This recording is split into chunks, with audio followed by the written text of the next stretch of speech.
everybody. Let's talk about the first three chapters of The Watchmen.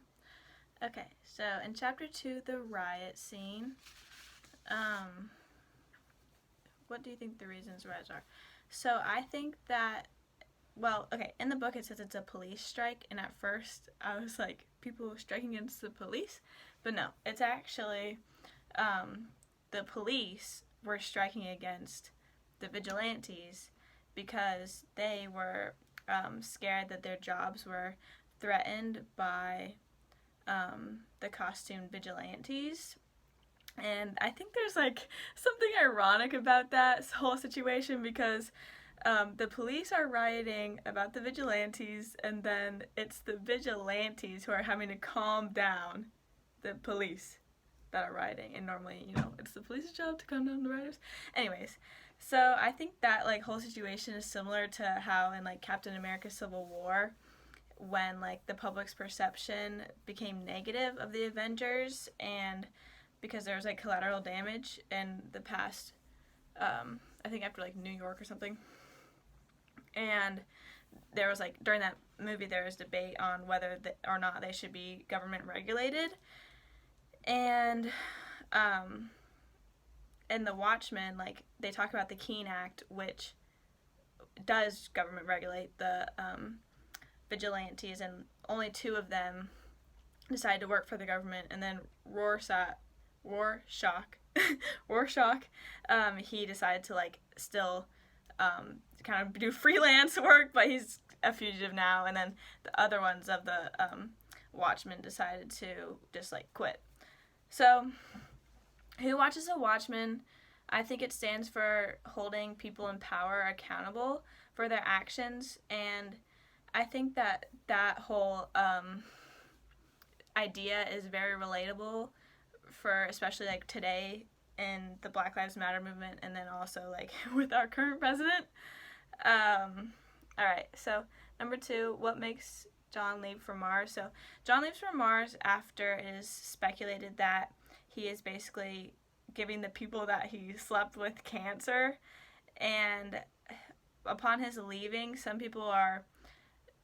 reactions are positive, some are like, great, glad he's gone, should have been exiled, like, and then the other people are kind of like, oh no, we kind of need him, because right after he leaves, they start talking about how Russia invades Afghanistan, and it's like this entire war situation, and with John's powers, I guess he could stop that from happening, as he did in the riot scene. He literally like took the rioters and then just transported them back to their houses, so he could do that, something like that in this war situation. So Rorschach seems, his reaction is not really concerned with the public and their safety. He's more sad that another, like, one of his crime-fighting friends is gone, and it kind of makes sense since he was the one to, like, still do freelance vigilante work, and that he's concerned about, like, if someone, like, is hunting them down or wants them gone or whatever. We can see, like, in the almost the last page, he goes to the newspaper stand, and he says,